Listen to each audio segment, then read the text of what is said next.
jotoon na fi def ay jotoon na fi wax waaw mas nañ ko fi invité sax appartement 221. mën naa tourner côté jamonoy appartement 221. waaw mas nañ ko invité appartement 221. ngir nag mu revenir un peu ci tolluwaay réew mi ak yenn yi nga xam ne da koy faral di wax li tax ñu tànn ko nag moom souvent ay mbiram dafay tombé. jamono jooju Mame Mbaye lu mu waxoon. voilà waxoon na ci feebar bi nga xam ne mi ngi yoot di dugg mu ne am na benn jàngoro ju nga xam ne mi ngi yoot di dugg fii ci réew mi nañu moytu. alors liñ ci teg bariwul ñu gis corona daal di dugg ci biir réew mi waxoon na également l'accident yi dana bari waxoon na fi tamit également ne président Macky Sall dina toogaat temps boobu te ñu gis ne président Macky Sall moo toogaat daf ko waxoon directement. alors tey ji nag ñu xool moom lan la ñuy wax ci campagne bi nga xam ne moom la ñu toll fitna gi nga xam ne nemmeeku nañ ko fa alors Mame Sidi bu fekkee jàppandi na rek nga jox ma sama doomu baay boobu saltige bi mi ngi nekk sa Fatick nag.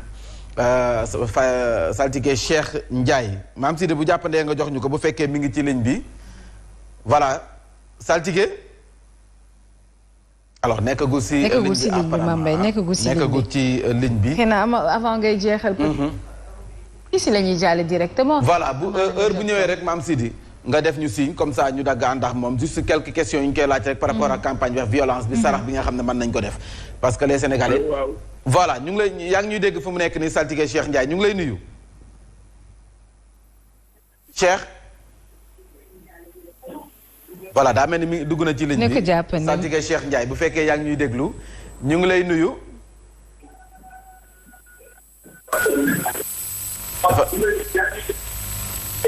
allo. waaw yaa ngi ñuy dégg. allo. yaa ngi ñuy dégg. allo. saltige Cheikh Ndiaye ba yaa ngi ñuy dégg yaa ngi en direct sur Zik FM ak Sen TV. allo.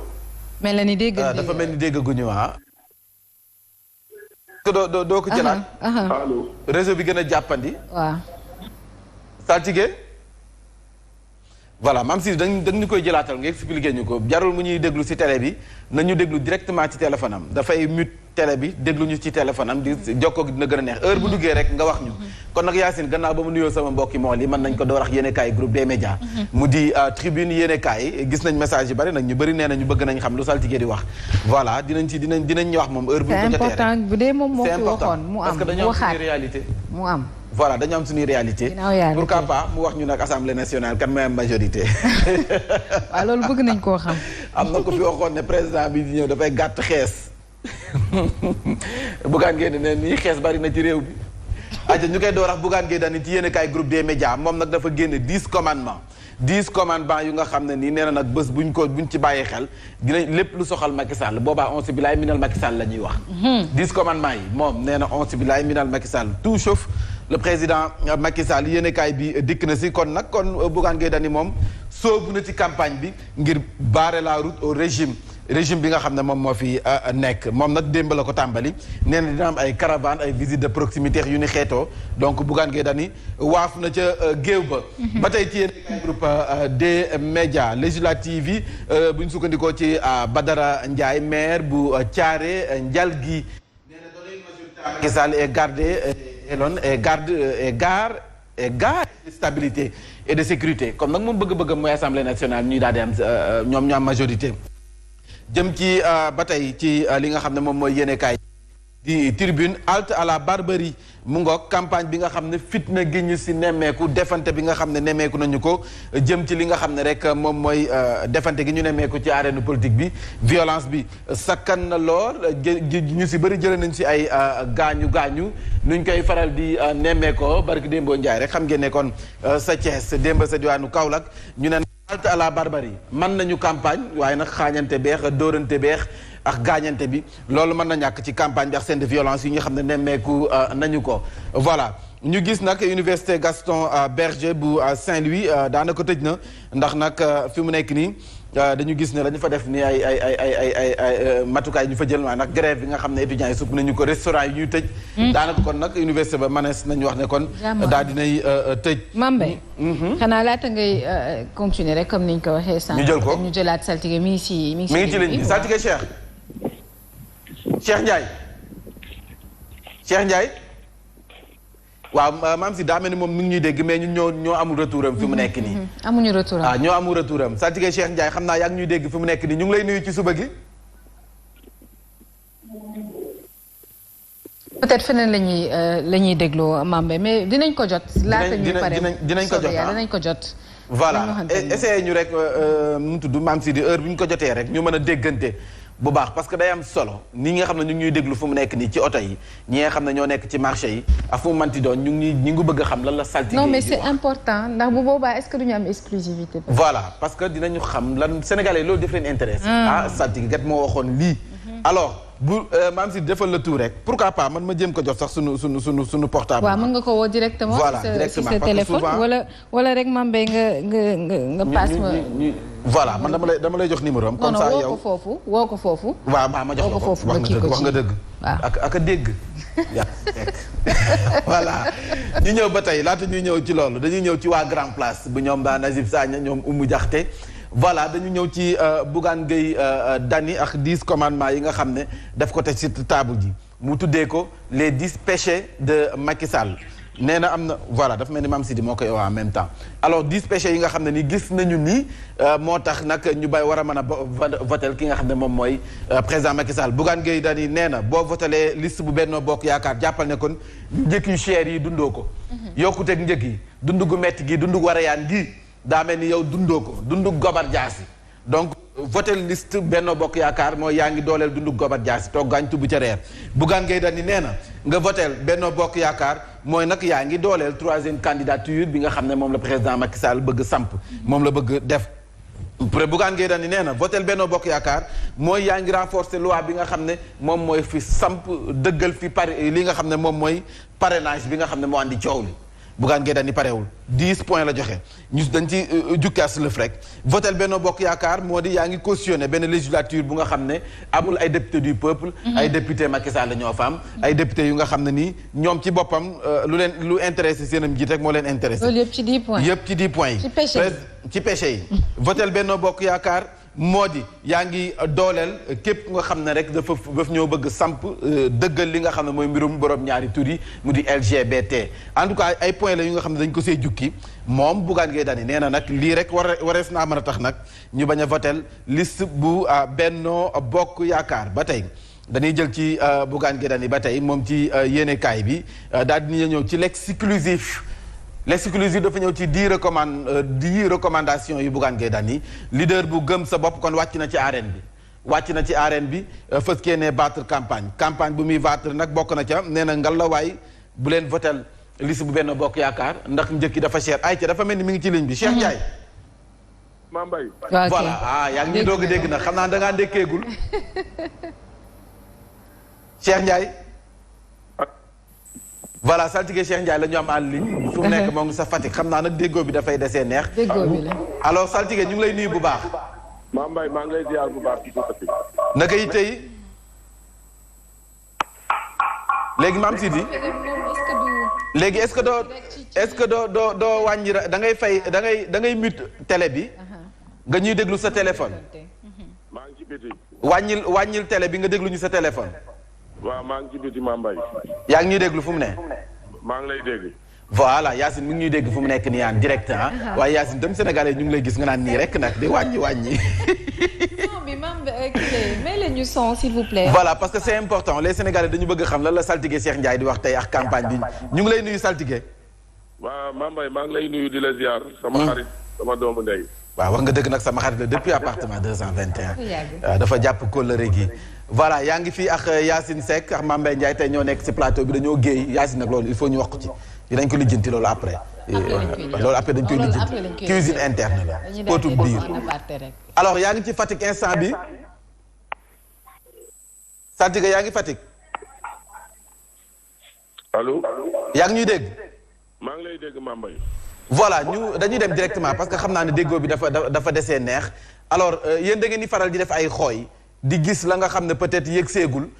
yow li nga daan faral di wax lu ci ëpp dañ ciy teg gët loolu moo tax ñu daal di lay tànn ndax nag gis nañ prédiction yoo xam ne yu bari def nga ko mais mu doon dëgg alors tey jii ndax gisoon ngeen campagne bi violence bi nga xam ne amoon na ci. waaw Mambay xam nga ñun moom li ñuy gis moom weer bu jot dinañ gis au moins li nga xamante ne moom mooy xew ci réew bi. ak yeneen réew yoo xamante ne sax xëy na ñu ngi ci àdduna bi mais violence bi nga xamante ne amoon na lépp gisoon nañ ko ak jafe-jafe yi nga xamante ne amoon na ak kiiroo bi ak ñaayoo bi gis nañ ko waaw depuis ci mois yële passé ndax boo xoolee waxuma la leneen mais dama gisaat sax yeneen violence yoo xamante ne am na nu muy demee mën na am diggante fii ak élection yi di ñëw. ci le 31 bi di ñëw. te mu doon loo xamante ne bu ci réew mi jàpp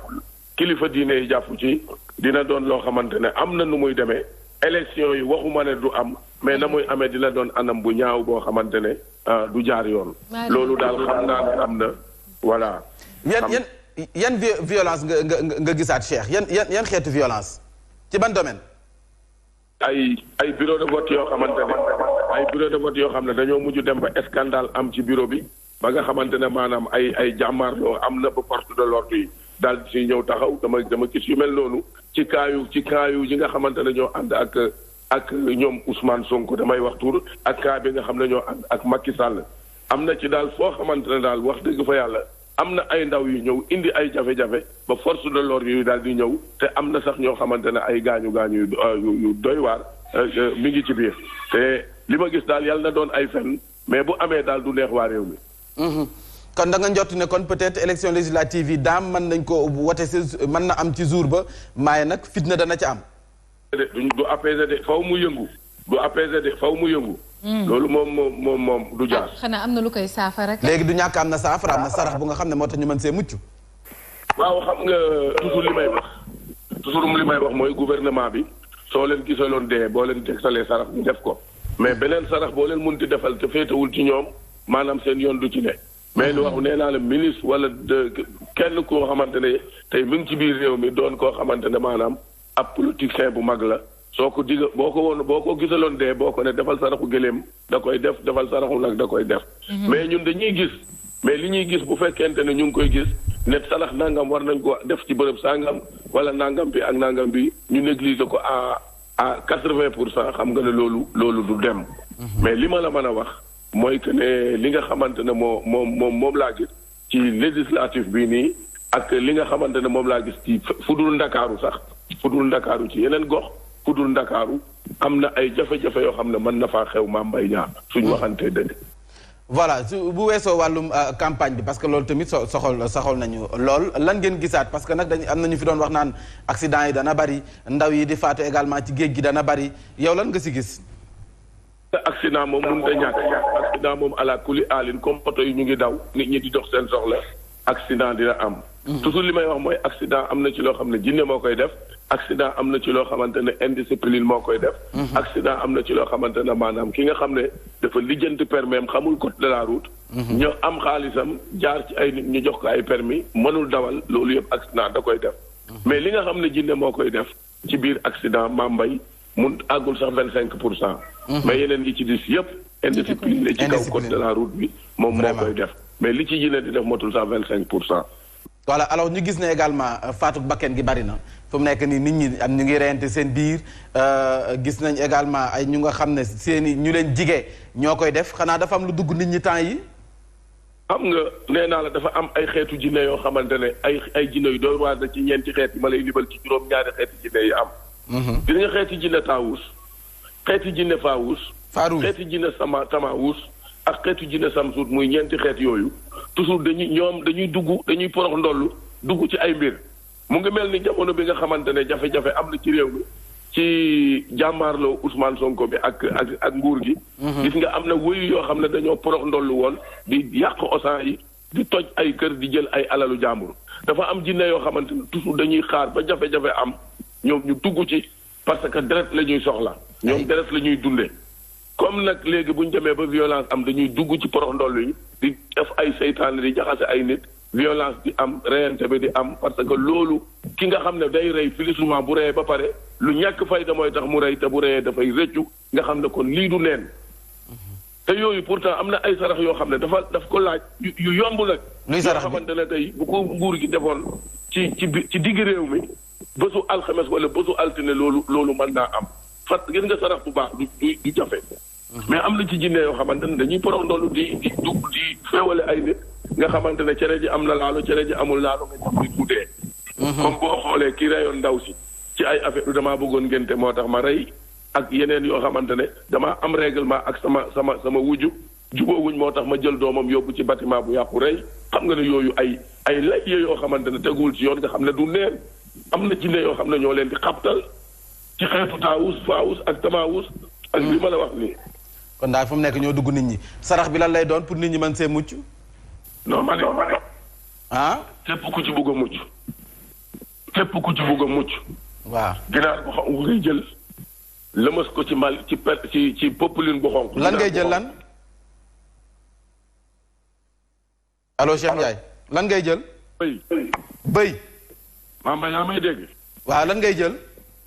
allo. waaw maa ngi lay dégg. ginaar bu xonq mooy sarax bi. ginaar bu xonq bi da nga koy lëmas ci popeline bu xonq. boo xëyee jël popeline bi. xooj ko ci ndox sangoo ko. popeline bi da ngay xooj ci ndox mel ni ku koy fóot sangoo ko. ginaar bu xonq bi nga saraxe ko. loolu moom mooy li nga xam ne mooy am bu dee jigéen a ko def ginaar bi ji góor la koy sarax bu dee góor a ko def ginaar bi bu paree jigéen la koy sarax. loolu mooy li nga xam ne mooy jeu bi. dafawul dara ginaar 3000 2500 nga am ginaaru local yi wala 4000. popeline 7 mètres soo ko naree jënd ay 400 lay jar wala 500. jërëjëf Cheikh Ndiaye sonal na nag ci fajar gi mais noonu la askan wi dañu soxla ñaan yi nga xam ne dañ koy faral di gis te puis fitna gi dafa bari lool ban message ngay bàyyee askanu Sénégal. message bi may bàyyee askanu Sénégal mooy na nit ñi ànd ak dal. ala kuli alin président Macky Sall bi fi nekk di doomi Fatick man Fatick laa dëkk ala kuli alin dina fi jóge. amul kenn ku nguuram dul jeex mais bu fiy jóge na fi jóge ci anam bu rafet ki koy remplacer tamit na toog ci anam bu rafet. ñu bañ a jaay ñu bañ a jaay Sénégal bañ a wanteer Sénégal ba na indi Sénégal ci mbiru fitna ki war a falu yàlla natable na ko ba pare. li nga xamante ne mooy président bi fi ñu fi newoon am nañ wéy yu rafet président bi fiy jógee na am wéy wu rafet tey ñëw tamit na toog ci toogin boo xamante ne njiglaayu waa réew mi képp lay doon. jërëjëf forcé bateau dem bateau costé. kon nañu ànd ak dal doomi Sénégal moo doon président. bu fi jógee doomi Sénégal mooy doonal président amul kuy jóge bitim réew di ñëw di ñu doonal président kon nañu ànd ak dal xam ne mbir mi Sénégal benn bopp la kenn du ko xar ñaar nañu man ko bokk ndey ak baay te dimbale ñi nga xamante ne ñoo fi nekk di ànd ak politiciens yi ñu leen di sacrifier parce que heure bu problème amee rek ñi nga xamante ne ñoom ñooy suq yu ndaw yi ci la problème bi di dal ñooñu ñooy dee ñooñu ñooy am ay problème leader yu mag yi duñ ko am ñooñu tamit nañ am seen xel ak seen conscience ñu xam ne waruñ leen di wanteer wala ñu leen di sacrifier. jërëjëf la am message bu may wax waa Sénégal maa ngi jéggalu jërë ngeen jëf. jërëjëf mu nekkoon saltige Cheikh Ndiaye ngeen amoon kaan direct moom mi ngi nekk ca Fatick donc gis nañu recommandation yu mu def ak ñaan yi jëm ci ñi nga xam ne ñooy faataate ci réew mi jëm ci nga am sa jigañaale ñu ne wëjj bi faat na beneen wëjjëm wala faat na doomu wëjj ba xeet yooyu nga xam ne dañ koy faral di nemmeeku nee na képp ku si bëgg mucc rek ndax ñaari jinne la tudd seen tur man na xaw ma tur yi nee na da nga jël ginaar laxas ko si morceau bu perkaal bu xonq boo paree nga jël perkaal bi xooj ko sangoo ko ginaar gi nga saraxe bu dee góor moo ko def mu sarax ko góor bu dee jigéen moo ko def nga sarax ko jigéen voilà sarax bi la ci faatu bakkani ñaaw yi nga xam ne ñu ngi koy faral di gis wax na ci élection yi également fitna gi ak lépp lu ci manti am ñu continuer li nga xam ne moom mooy yéene kaay yi gis nga l'exclusif dafa ñëw ci 10 recommandations yu Bougane Gueye Dany yi mu def moom nag wàcc na kon ci li nga xam ne rek moom mooy arène politique bi l'info également si la ñëw les 10 raisons de Bougane Gueye Dany ngir ñu bañ a votel li waa Benno Bokk Yaakaar yokkuteeg njëg yu cher yi bokk na ci loi bi nga xam ne mooy parrainage bi ngir xeex ko sala bokk waaye it protéger lépp lu nga xam ne mooy suñu koppar tamit sala bokk jëm ca pencum ndawi réew mi ngir ñu am fa ay député dëgg nag yu nga xam ne askan wi moo leen tax a jóg autopsie François Mancabou ñu ne dañu ko def à l'insu de la famille bi yëguñu ko maître Kabou nag mu ngi dénoncé la nga xam ne noonee la ñu ko defee mu ngi koy ñaawlu Ousmane Sonko si s'opposer à Macky Sall c'est être rebelle je suis le premier rebelle du Sénégal kon wax na ko Ousmane Sonko nee na bu fekkee dafanteex Macky Sall jàkkaarloo moom opposé que mooy tax ñu ne rebelle la bee boo ñu xam ne man maay rebelle bu njëkk fii ci réewum Sénégal moo ko xamle critique yéen kaay ñëw ci le débat à la ramasse nemmeeku nañu ko deuxième semaine bu campagne bi xeex bu metti la ñu fi nemmeeku Bougane Gueye nee nañ mi ngi corsé li nga xam ne moom mooy dose bi ak 10 raisons yi nga xam ne moom la teg ngir ñu bañ a botel waa Benno Bokk Yaakaar sa kaw la nag Ousmane Sonko ma ne sañ wax ne mbooloo muy takku teeru nañ ko fa waaye defante it am na fa violence ba nga xam ne moo am sa Medina Baye Sonko ak Benno Bokk Yaakaar Cheikh Mbacké Bara Dolly dafa mel ni kon dafa tourné kasak bi en faveur de Macky Sall fu mu nekk nii nag dafa mel ni Cheikh Bara Dolly de am na nu muy defante mi nga xaw a jege président Macky Sall bravade de Sonko compagnie Cogère national dañu jàpp ne kon nag na muy doxalee des na yëngal moom Ousmane Sonko. La vidéo de toute la controverse maanaam 13 minutes yu nga xam ne dañ doon wax ne moom la ñu gis François Mancabou muy dóoru ci li nga xam ne moom mooy mur ba vidéo bi nag nee nañ gis ak benn yoon rek la dóor boppam ci mur ba ñu daal di koy wër ndax loolu la procureur doon wax am déet lu mu ci manti doon nemmeeku nañu wane nañu vidéo bi si ña nga xam ne rek ñoom la yitteel maanaam ñi war a def enquête bi 216 établissements fermés 1146 emplois perdus mooy rapport annuel bu 2021 yéenekaay bi dikk na ci fitna gi ci campagne électorale bi gis nañu ko Sonko mu mel ni kon foofee sa diwaanu Kaolack dikk na fa ak doole Abdoulaye Daouda Diallo Cheikh Oumar Anne wane nañ seen bopp sa njum yéenekaay bi également dikk na ci ñu ñëw ci Les Échos 8211 ci ay emploi yu nga xam ne jot nañu ko taxawal 1146 yu nga xam ne ñàkk nañu ko 216 ay établissement yu nga xam ne jot nañu leen a tëj loolee yéenekaay bi taxaw ci l'autopsie bi nga xam ne def nañu ko si njabootuk te nag njabootuk François Mancabou yëguñu ko yéenekaay bi ñëw na si léeg-léeg ñu ngi koy ñaawlu parce que dañu bëggoon lépp nag ñoom ñu daal di koy fekkee wala nag laata ñu koy def sax ñu oo leen xamal leen ko loolu moom moo leen jaaxal. dafa ñëw ci campagne législative yi ak nag violence bi nga xam ne nemmeeku nañu ko fi 5 personnes la ñu wax ne kon jël nañu ci ay gaañu si ab affrontement bu amoon ni ki rek démb sa diwaanu Kaolack Habib Niang ñu gis ko ci yéenekaay bi moom nag nee na attaqué maire bu Thiès. moom mooy attaqué nga Ceesuwaay moom Habib Niang dafa jàpp ne xeex ba amoon ci diggante waa coalition Yewwi Askan Wi ak nag nañu dalee ci Babacar Diop moom ci boppam dafa jàpp ne ñun waa Thiès la ñu daal suñu kaw ñun waa Thiès la ñu toroxal ndax seen maire ci boppam la ñu daal seen kaw moom Habib Niang moom moo ko xamle ci yéenekaay bi ñu ñëw ci 24 heures dans le branle-bas d'une autopsie affaire François Mancabou nee nañu dañu def autopsie te kenn yégalu ko njabootuk François Mancabou loolee ci boppam nee na xel da saa teey nous avons en face de nous un régime qui a fait trop de mal à la population Ousmane Sonko moo ko xamle ci yéenekaay bi di 24 heures nee na nag dañu jàkkaarloo benn régime bu nga xam ne nii wax fa dëgg neex yàlla bëñ buy metti la ci nguuru si askanu Sénégal du samay kàddu Ousmane Sonko moo ko xamle Pape Diop dafa ñëw ci ab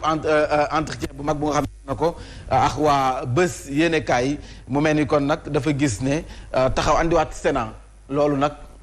demande la moom loolu la gis taxawal andiwaat Sénat moom ci boppam loolu la bëgg ñu defaat ko xëj na bu faloo dina défendre loolu bu ñu ko tegaatee sa pencum ndaw yi réew ma moom dana défendre loolu ay te ñu jeexaleex Odia mi ngoog ñaari tête de en fait kenn ki tête de liste la kenn ki nekkul sa tête de liste Ousmane Sonko caravanam Aminata Touré caravanam ku si nekk yaa ngi maye pooj xam naa ki suuf mooy saltige Cheikh Ndiaye mi ñu doon jël sànq moom moo nekk noonu ci suuf en tout cas defante bi nga xam ne moom moo fi ne phrase campagne doo dem duma dem c'est pas sorcier tout ça gis nga ñoom ñaar ñëpp ku si nekk yaa ngi jéeme baare sa morom ndax nag dañoo gis ne campagne bi instant bi loolu lay joxe du kenn ku nga xam ne dina fi wax programme bu njëkk lu dul defante bu dul tëw a àpp saagante tamante në kan nag moom joxe na programme bi 10 commandements la woote 10 recommandations yu nga xam ne nii nee na moom ku ci bàyyi xel rek da ngay sanctionner régime bu nguur gi moom noonu lay battre campagne ndax 3e mandat lay bañ wala 3e candidature kon nag Yacine 8h05. Mame ñu jàll ci xibaar yi. li gën a fës yéene kaay mën nañ ko dem directement à Mame Sidi ak syndicat national des agents de l'administration du commerce ñoom tey jii la ñu fës kee ne door seen grève bi ñetti fan lay doon seen sàkkuteef bokk na ca ñu xoolaat seen i salaire association des imams et oulémas du Sénégal ñoom dañoo gis ne